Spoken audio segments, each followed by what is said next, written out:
Hello student, good morning to all of my dear student.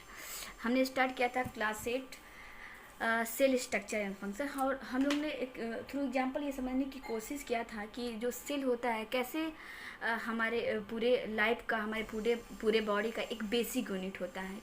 कैसे हम लोग ने एक एग्जांपल से समझा था कि कैसे एक जो इतना छोटा स्मॉल यूनिट जो होता है, एक इतने बड़े हाउस का जो एक छोटा सा यूनिट, स्मॉल यूनिट ब्रिक्स होता है, कैसे जो इतना छोटा जो ब्रिक्स होता है इतने बड़े हाउस का, इतने बड़े बिल्डिंग्स का क्या करता है, निर्माण करता है। तो हमारे सेल भी कुछ, हमारे बॉडी, हमारे लाइफ के लिए कुछ उसी ब्रिक्स की तरह होता है। जैसे बहुत सारे जब ब्रिक्स मिल जाते हैं तो वॉल का निर्माण होता है, अब बहुत सारे जब वॉल मिल जाते हैं तो एक रूम बनता है, बहुत सारे जब रूम मिल जाते हैं तो इतने बड़े घर, इतने बड़े हाउस का निर्माण होता है। तो हमारा सेल भी कुछ उसी स्मॉल ब्रिक्स की तरह होता है। मीन्स बहुत सारे जब सेल्स मिल जाते हैं तो टिश्यूज बनता है, बहुत सारे जब टिश्यूज मिल जाते हैं तो वॉल बनता है, बहुत सारे जब वॉल मिल जाते हैं तो ऑर्गन बनता है। ऑर्गन मतलब जो भी हमारा बॉडी पार्ट है, हैंड, आई, ईयर, माउथ, ये सारे क्या है, हमारे बॉडी के ऑर्गन है। मीन्स बहुत सारे जब ऑर्गन मिल जाते हैं तो एक ऑर्गन सिस्टम बन जाता है। ठीक है, ऑर्गन सिस्टम मतलब ऑर्गन सिस्टम, हमारे बॉडी में बहुत सारे organ system, excretory system, digestive system, circulatory system. इन ऑर्गन सिस्टम का जो फंक्शन है हम बाद में हम लोग समझेंगे, अभी हम आपको बस एक सिस्टम बता रहे हैं। तो जब बहुत सारे सिस्टम मिल जाते हैं एक पूरी बॉडी बन जाती है। तो किस तरह से सेल जो है हमारे इतने बड़े बॉडी, हमारे बॉडी का क्या कर रहा है, डेवलपमेंट हो रहा है एक इतने छोटे स्मॉल यूनिट से। तो इस तरह से हम कह सकते हैं कि cell is the small unit of life, cell is the basic unit of life, cell is the fundamental unit of life, या cell is the structural and function unit of life. हम मतलब कह सकते हैं कि जो सेल होता है हमें क्या प्रोवाइड करता है, हमें स्ट्रक्चर प्रोवाइड करता है। हमें स्ट्रक्चर कैसे प्रोवाइड करता है, और किसी भी कैट को हम देखते हैं तो हम कह देते हैं डैट इज़ कैट। किसी भी हम उसके स्ट्रक्चर को देख के, अगर हम डॉग को देखते हैं तो उसके स्ट्रक्चर को देखते ही हम कह देते हैं दैट इज़ डॉग। अगर हम किसी ट्री को देखते हैं तो उसके स्ट्रक्चर को देखते ही बोल देते हैं कि क्या, दिस इज़ ए ट्री। ठीक है, तो मतलब कि ये हम सेल की वजह से हमें स्ट्रक्चर मिल रहा है, हमें एक स्पेसिफिक स्ट्रक्चर सेल क्या है देता है।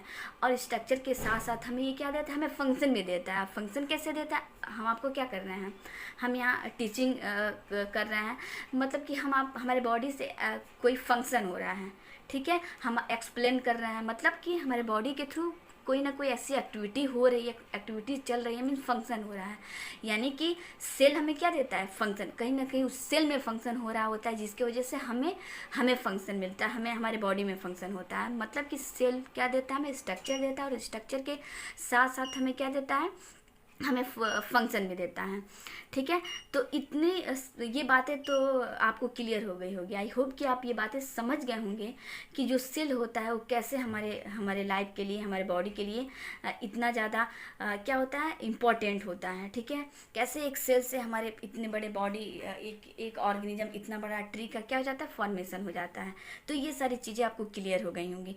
तो आइए हम देखते हैं जिस सेल के बारे में हम पढ़ रहे हैं, जिस सेल को हमने अभी समझा है थ्रू एग्जाम्पल, इस सेल को सबसे पहले किसने बताया था, किसने सबसे पहले देखा था, मीन्स डिस्कवरी ऑफ सेल। ठीक है, तो आइए हम स्टार्ट करते हैं discovery of cell.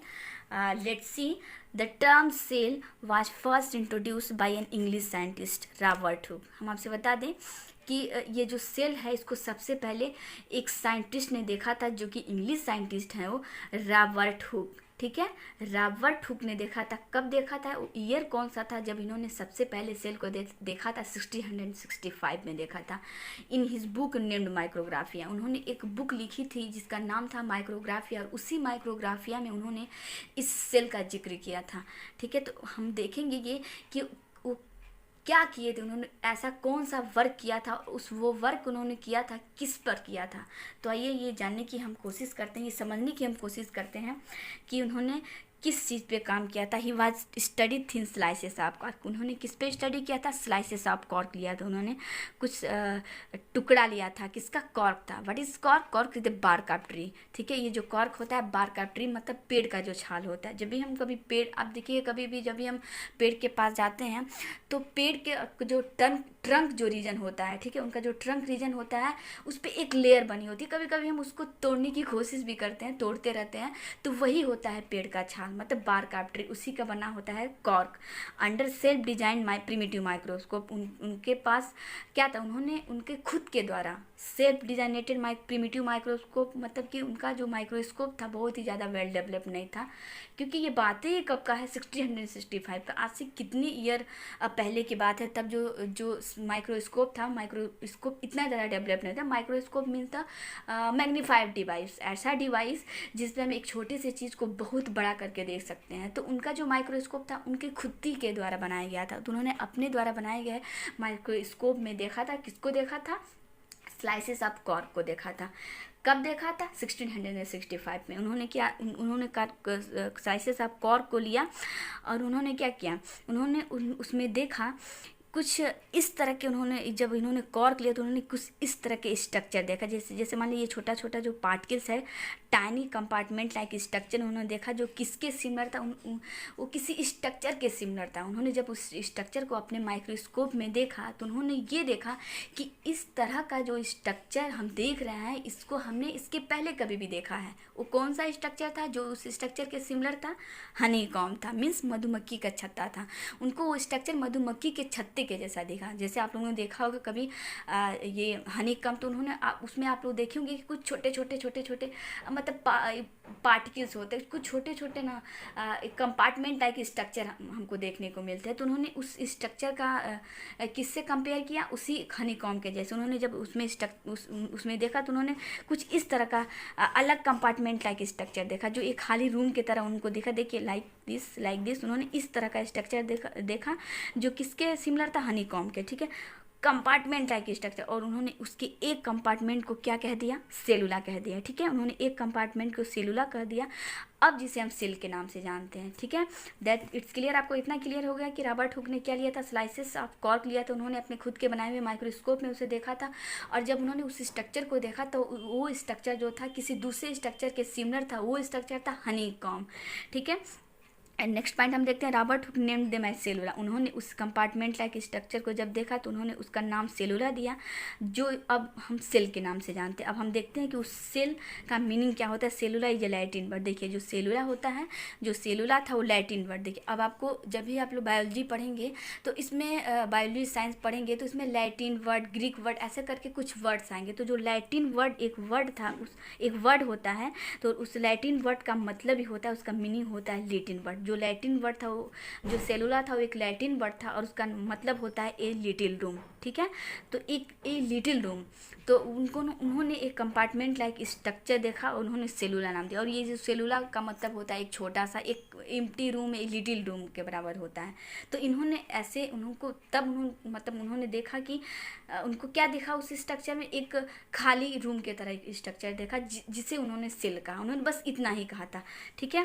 Robert Hooke named as cellula, he had absorb that cell of the plant. देखिए सबसे इंपॉर्टेंट बात हम आपको ये बता दें कि जब उन्होंने उस जो उन्होंने लिया था वो क्या, जो उन्होंने कॉर्क स्लाइसेस ऑफ कॉर्क लिया था वो कैसा था, डेड सेल था। हम आपसे ये बताना चाहेंगे कि जो भी बार कैप्टरी होता है ना वो डेड सेल ही होता है, ठीक है। वो डेड सेल होता है, मीन्स वो डेड सेल, वो सेल डेड हो चुका होता है। जब भी हम बार कैप्टरी, पेड़ का जो छाल होता है, जैसे मान लीजिए कि कभी भी अगर हम गिर जाते हैं तो हमें चोट आ जाती है। चोट की वजह से हमारे मतलब बॉडी के पार्ट में क्या होता है, जहाँ चोट लगी होती है वहाँ एक वुंड हो जाता है।